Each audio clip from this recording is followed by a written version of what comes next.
Alright, hey guys, welcome back to another video. Today we are inside of the Mont house. Place in Gallup. Yes. One of the most This haunted is places. the living room or area. Did she say living room? It's like, yeah, it is a living room. You don't get any of the people that come here in it. Some pretty cool stuff. These were quills that they used to write with. Nothing on the EMF All meter of the yet. furniture in here is the original furniture. And we do not have anything yet on the EMF reader. On the spirit box, because I ain't tried that yet. Yeah. And I think she said that they do have a basement. We can check that out. If we go in there. Yeah, we could see if we can go to the basement.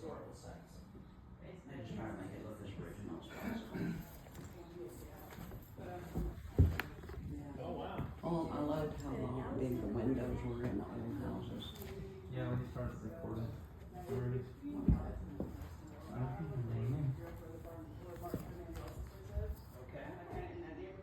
Somebody lost their bill though. Yeah, she was talking about ghost hunters, so I'm guessing this place has been on there. Yeah, probably. I haven't watched it yet. Small watching with us. What? It's a horsey. Mm-hmm. We're gonna head over here to the Where are you from? Not from Kentucky. We're from Kentucky. And that was a doorbell, right?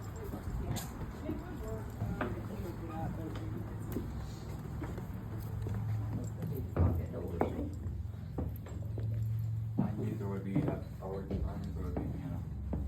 No, you didn't. So this room, this is the ladies' parlor. It's also considered the front entrance of the house. Of course, just because we call it a ladies' parlor doesn't mean none wouldn't have been in here. I think they just do that because they want to humor us because there's a men's parlor, so they should. I'm not sure. Anyway, it's a double parlor, and this is kind of traditional for houses like this. We do have the back part set up with a dining table as if it were going to be like a dinner party, but it wouldn't necessarily always have a table in the center of the room, just depending on what's happening in here. We have calling cards in the center of the room. Those are replicas of original calling cards that would have been brought here to Rosemont. And how that worked, do you guys know how that worked? I didn't know until I started working here. Calling cards? Okay, so if somebody came to call upon Catherine, who lived here at this house, and Catherine is maybe not available that day, they would have to leave a card, and they would be told by the servant or enslaved person, they would be told, Catherine will receive you on day X. Leave your card, and that way she knows to expect you. And so that's what calling cards are about. They were text messages, just way before we had them. Original pieces in this room are the piano, the couch, these chairs with the roses on the back, we got those, and then landscape paintings on either side of the doors. Now, for people who have been out west, you'll recognize the landscape paintings as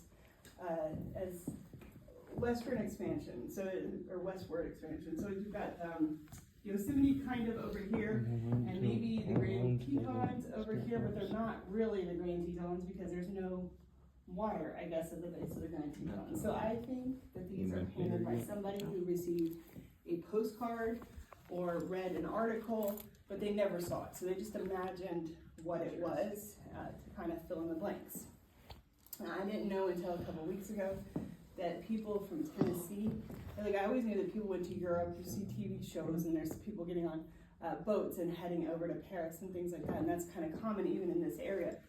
But they also went to like the Klondike Gold Rush in Seattle and in Alaska, which to me seems like a world away, like way further. It's not further than Paris, but it feels further than Paris. And one of the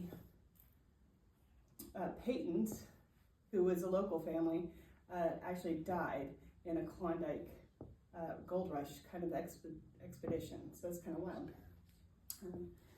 Anyway, the pictures in here, the one over the piano, that is Joe Geld, so the guy that built the house. But after he moves to Nashville and becomes a judge, The boy next to him is his grandson, Walter. And Walter passes away at Rosemont at 19 from epilepsy. There was no treatment for epilepsy back then. Over here on this wall, these pictures are J.J. White on the left. On the right is his wife, and that is how she's listed on that piece of paper over there. These paintings came from another historic house called Fairview Plantation. If you guys are familiar with the Fairview neighborhood, they came out of the historic home there before it was modernized, and when Miss Ellen Weems lived there. So I do not think that they're any relation to the Franklins that built that house, but I think Ellen acquired them at some point. And now they're here because there's nothing antique in the house anymore. So it's all been dispersed. But J.J. White was a lawyer by trade, probably knew Johann Gill through work. And the other cool thing about J.J. White is that he was murdered. I'm not really sure why, just that he was. I get most of my information from word of mouth, like from historians and things like that. And Kenneth Thompson, who's our county historian, so we're lucky to have one of those. We actually have two, one that's white and one that's black, so that's kind of cool. And one that's female and one that's male. This is super cool. We cover all the bases. But J.J. White, when he was giving all the things that J.J. White did, he said about 10 things, maybe more. And at the end, he said, and he was murdered. And I said, oh, Kenneth, like, seriously, you should have led with he was murdered, because now that's all I'll ever remember. Our lights do flash a lot in this room. During concerts, it's like they like music, our family. We just think they kind of hang around here. A little ghost. Yeah. We do have Ghost Hunters episodes with on Max, Travel Channel, Discovery Plus. It was in their season 16, if you guys. Is that right? Yeah. What about that mirror? I don't think it's original, but it has been in here. I've been here 2.5 years, and it's been here since I've been here. I've actually never asked the history of it. Wow, that's very unique. I do know the history of the big mirrors. Everybody loves the big mirrors, but here's a secret. These big mirrors are probably the newest thing in the house besides the printer. They were purchased for $99 at Sam's Club. And it goes to show you what a little bit of paint can do. That's cool.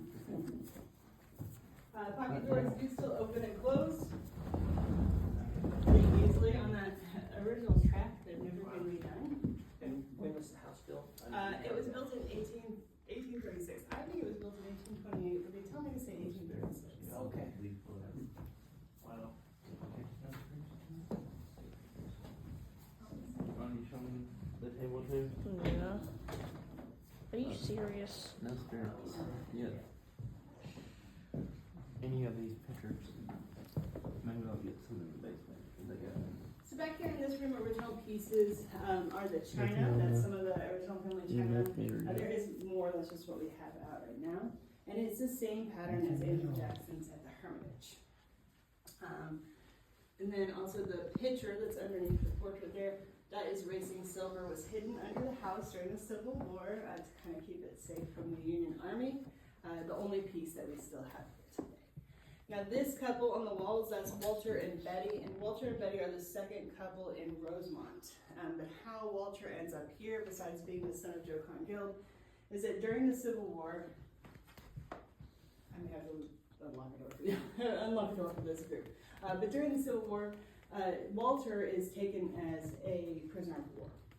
So he's injured, and he's moved from camp to camp, and by the time he comes back home, he's kind of like a broken man. His dad knows that he's got to have something that would sustain himself, and his dad, wanting to go further in his law career, not to stop this guy, sells Walter the farm.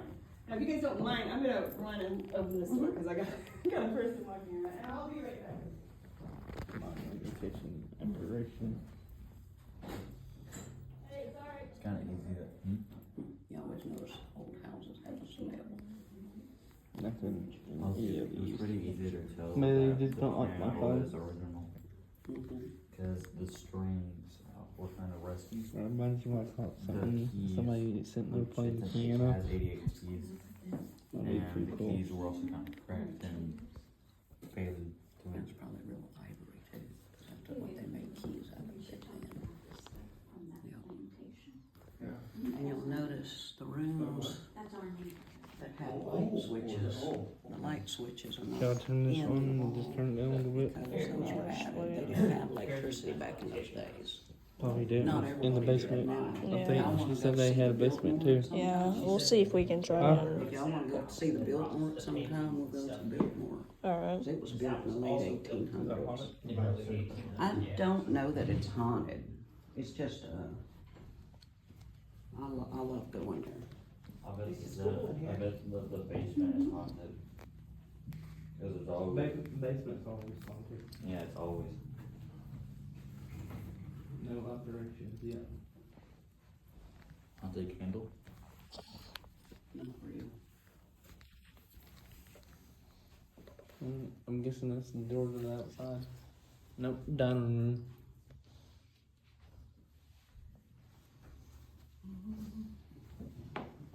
Is that wood fake? No, it's gas. It's not real. Original bricks? Yeah, back in the day, it was real. Is there any spirits here? Marble or quartz? You let me take pictures of you. Yeah, it's not real. Yeah. 11 minutes.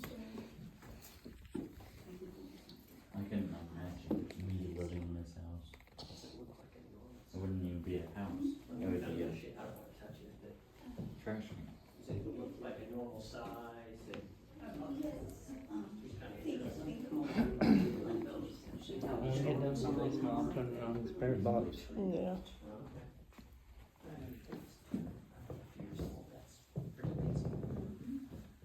Okay, so Walter reconnects with Betty, who he would have known from childhood because her dad also raised cattle, thoroughbreds, and so the families would have known each other, but he lived in Dixon Springs. That's where Betty's family was from.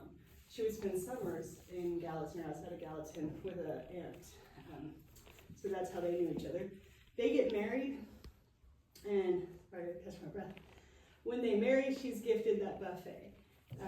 It's filled with silver. She's also given a bedroom suite that should come back here in the next few months. And the portrait of her father back there on the wall, that's William Saunders Alexander. He either has a great sense of humor or a sense of duty. Each daughter, his 5 daughters, each of them gets that same portrait as part of their wedding gift. I'm not really sure where the other 5 ended up. But he is my favorite portrait in the house because he looks like Richard Gilmore from the Gilmore Girls. Another favorite piece of furniture in the room, or in the house really, is this table. This table was a wedding gift to Catherine. It's from 1826. And it's the one piece that the Union Army damaged. They took this banquet end out in the front yard to use as part of their telegraph station. Telegraph machine went here. They inked messages on a pad here. As the soldier waited to carry the messages, he was popping his knife into the end of the table.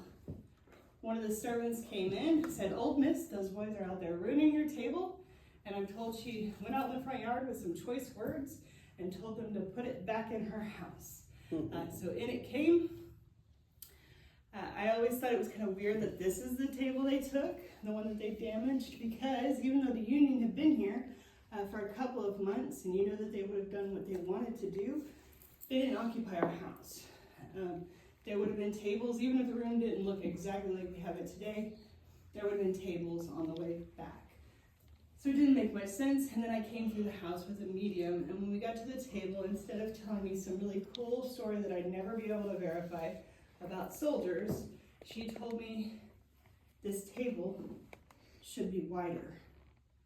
And I said, "What are you talking about? This is the table. This is Catherine's table. It's the one with the story." And she just insisted that the table that she could see in this room was not this table. So I called the family, because we still have a really great relationship. In fact, our curator is 6th generation of this family. And I said, "Look, she says the table's wrong." And he said, "Oh yeah." And I said, "Oh yeah, what?" And he said, "When they finished the house, Catherine decided that this wasn't the grand table that she wanted in this room. She didn't love it. It was a gift from somebody who she really cared about. But she wanted bigger furniture and a match set. So she ordered furniture from Meeks & Company out of New York. Likely this table which is a drop leaf table, was in 2 parts on either side of the couch, and this was the closest thing to the door. Huh. Anyway, kind of fun. So every family member did something to the house. It was a change. Some of them are not very big changes and others are. This door is one of the big changes. It actually happened in 3 parts, but the purpose of this is because in 1960, Joanne was tired of going outside to get to the kitchen. So we've never lived like that, none of us. You know, we've had to like travel outside to cook an egg, but she did, and I think she put up with it for about 11 years. You're fine to sit in that chair. Yeah. So, I'll show you through this door. We're not gonna go down here. I just always like to let people peek. This has always been part of the house. We do our board meetings down there, and it's our catch-all for everything in the house, but originally this is the butler's pantry and family dining room. Because if you're not having a party, you're not eating in here, and children would never eat in here. The windows, I noticed some of them had a lot of distortion. Are those the original? Oh. So our kitchen, like other historic houses like this, is outside, it's out back in the service courtyard. So food is cooked out there, brought in through a side door, plated. If it's a dinner party, it's taken back outside, up the stairs, and served in this door behind me. If it's a regular Thursday night, the family's just having dinner, then they just leave it down there with the family. And they would have just eaten right down there. They would have eaten right down there. Yep. Now later generations, like by the 3rd generation, they're taking their meals in the outside kitchen. And this is the change, right? Like when this house is built, slavery is the norm. By the 2nd generation, you don't have enslaved people anymore. Now you have servants, so you have considerably less people to manage all the things. By the 3rd generation, money is even tighter, right? Because now we don't have Joe Con-Gill, the guy that builds a house. He's a Renaissance man. He does a little bit of everything. All these landowners were Renaissance men back then. But Betty lives as a widow, which I should have got to, because her husband Walter dies at 36. So she's here solo from 1879 till her son gets old enough to marry. So I should have told you that. But he either gets injured. He does get injured in the Civil War. He either carries an infection that lasts that long and then passes from it, or something else. He dies. His death certificate says an enlarged spleen, which could be a lot of things. It could be lupus, it could be hepatitis, it could be infection. But to me, if it's infection, it would have gotten him sooner. So if it was infection, I don't think it was from the Civil War. You guys have questions in this room? No? Okay. I think I almost caught my breath just in time to get up the stairs. So we're gonna head up the stairs. We will come back through this hallway, so you can look at the pictures, but you don't have to. Y'all go first. This is my favorite feature of the house. meter. Give me knowledge.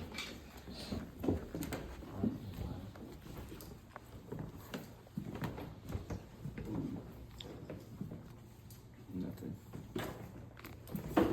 We'll come back this way. Y'all just can go upstairs. This? We gotta go upstairs. Oh no, not to the attic. Come on, Molly. Don't be showing my foot. I'm not. Don't worry. These spirits here. Come out with us. I never went upstairs outside. I want to Oh, it's really nice up here. Oh my gosh, this is like a Picasso. You got the stairs and then you got the Come on, Brad. I'm back here. door and then thingy. I thought I saw something there. Clickbaited me. Womp womp. Mom, catch an apparition. It's like the spirits are sleeping or something. What's going on? And they didn't like it. This is outside. The store doesn't, AJ. store are really small.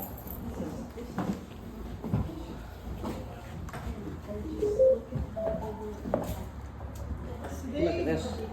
So they faux finish wood surfaces in the house, but they also faux finish the brick. And this is one of the things that I think is kind of unique.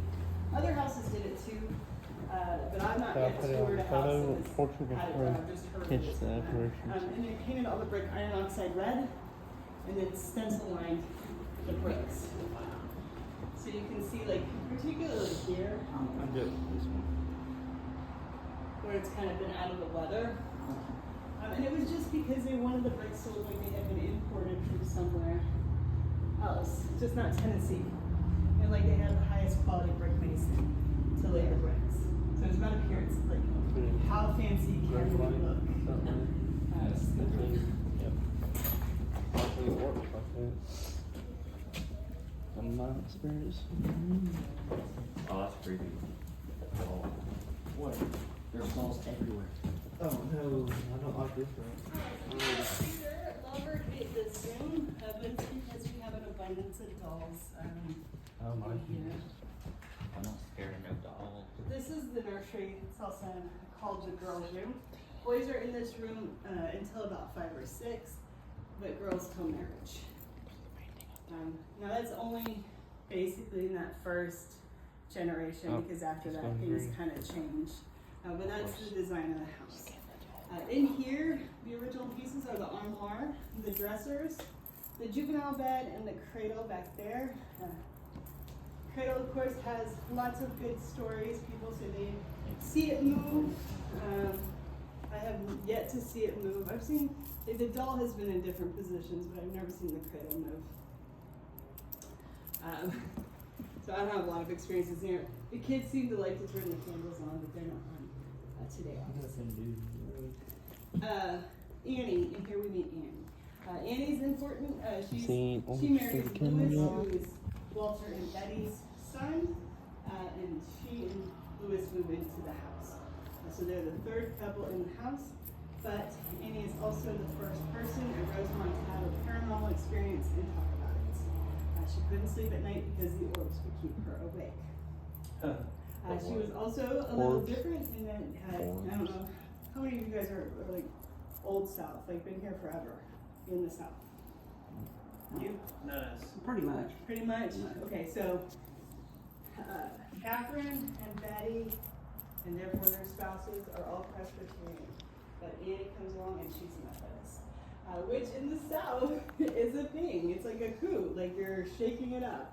And one of the things that Annie does is she reads playing cards like tarot. And so she definitely shakes it up. And so to me, Annie is the point that the family goes from religious to spiritual.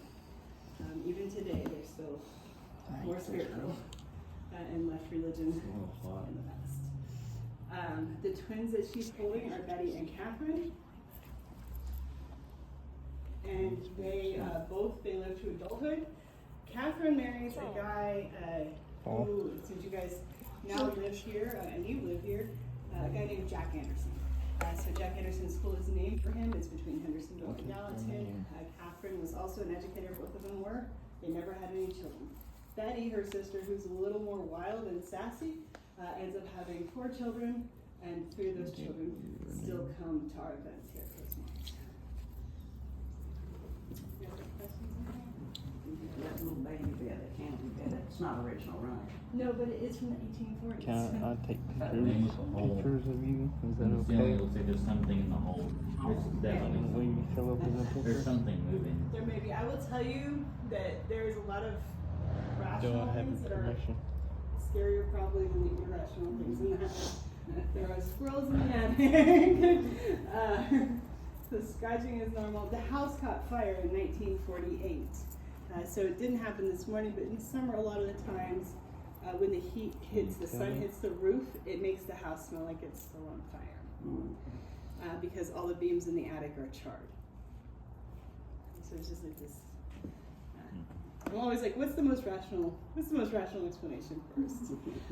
This room to me, when I open it up, always smells like cake frosting. I don't know why that is. I'm convinced somewhere in the back of my head something is decomposing in here. There's water But in I here. just can't find it. I'm not sure. What? Is there water here? Is there water? Like a pond or something? There was not water during that fire. They had to run a hose from a pond, a cattle pond. So that could be if you're getting water. It could be that there was no water to put out the fire. We have those pictures over there.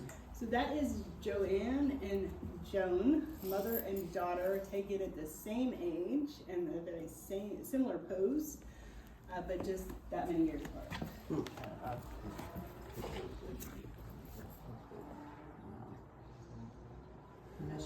That is George Guild, so the older son of Joe Conn and Catherine. And it was probably a discount or novel way to get a portrait. The artist had probably already rendered the body and they just painted the face on. It was kind of a common thing.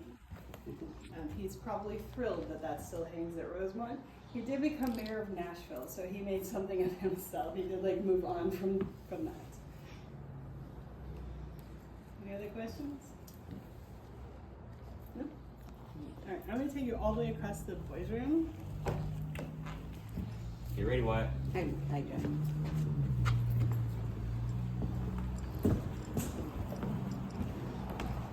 Guessing the spirits don't like my camera. Oof. Ain't caught an apparition yet. I think I saw the cat this morning, but it wouldn't sneak out of me. Aw. It was through the chairs. The cat's the only apparition I've ever seen. There's a cat here. It's outside. He always stays outside. I think there's a thin space coming from the house. Or maybe they just don't like my camera. Maybe.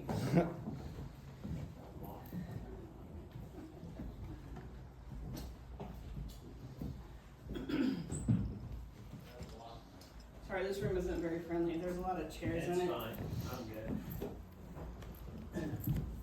So this is the boys' room. Lots of people have a hard time reconciling the roses on the walls with the boys' room, but boys wouldn't have cared. We're used to living in our rooms, and these kids would not have ever lived in their rooms. They would have been up doing whatever it is they're supposed to do, but they wouldn't lay around their rooms like we do. My kid never has to leave his room. He can do everything he wants in there. So it's kind of funny how it's changed. The bars around the room, these are stabilizers. This house is literally a Lego house. So there's no wood framing. Okay. These are added in the 1930s just to kind of shore up this side. There's also piers in the basement of It looks like there's a mist. side. Now this side, Yeah. they either caught it before it was I'll have trouble to send it. or didn't realize that the nursery side was in worse shape because it definitely could have benefited more from these measures. But now it just is what it is. It's just kind of crooked. Original piece in here, the only one that I know of is this table in the center. And we have, of course, every room is an ensuite. This room's the most fun to show you. The bathroom, there's your toilet in that box. You can look at the lid, and here's your shower. So these are your modern conveniences. Now in this house, they did have somebody to empty the pots all the way up to like the 4th generation. Because there's not bathrooms everywhere. There are 2 bathrooms in the house today, but those are like a more modern addition. George, the guy that was in the dress in the other room, he is in his Confederate uniform in the oval frame there. Underneath him is his wife, Georgina. And then the man in the other picture is Andrew Jackson. That's an old print. It's probably one of my favorite pictures in the house. It looks like there's something there that don't it? The story I typically tell in this room is not one that happened in here, but one that started in the farm office below us. Yeah. And that is that one day, Walter, who's running the horse business after the Civil War, is here, and this guy shows up. Walter's boys are with him in the farm office. This guy is Mr. Howard. He says, I'm looking to buy a horse. Walter says, the only horse I have for sale right now is a horse named Jim Malone. But I gotta tell you, he's $500. If you're still interested, I'll take you out to see him in the bluegrass slot. So Mr. Howard says, well, if the horse is worth $500, I certainly have no problem paying that. And out to the bluegrass lot they go. These men, the boys behind. When they get there, the horse is in a paddock, and so Mr. Howard can't get a good look at him. He says, do you care if I climb the fence and check him out? Walter says, go ahead. So Mr. Howard starts to climb the fence, and as he does, the wind catches his coattails and kicks them up. One of the boys notices 2 6 guns in the back of his pants. I'm sure the boy is thinking to himself, Mr. Howard's on horseback, of course he'll have guns, and he doesn't say anything.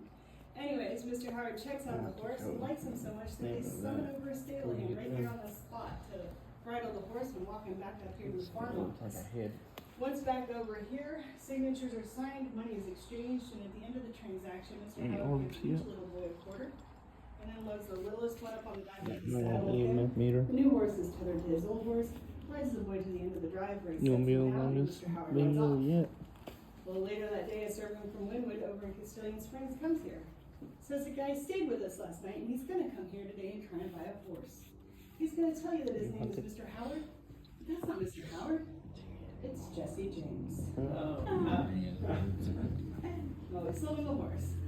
The following year, the James brothers will win about $12,000 in a single race with a horse named Jim. Oh, Really? Yeah. You guys have any questions in here? I have some boy moms that are like, I cannot imagine my boys being this far from me. And I have other boy moms saying, this is great. It's like, why didn't we do this? Is that a saddle? Don't tell me It about it is, later, yeah. because it's too That is distracting a talking traveling when she's saddle. talking. Also another thing. Oh. Right? There's a table Right to there. your right, there's like a big Yeah, don't lot. break the pocket. There's three. There's one there, and one down on the bottom there. I took down the biggest one, but I ran out of thread. Alright, you guys will hang on a second. I'm gonna open this door. It's warm in there. Yeah. Chin.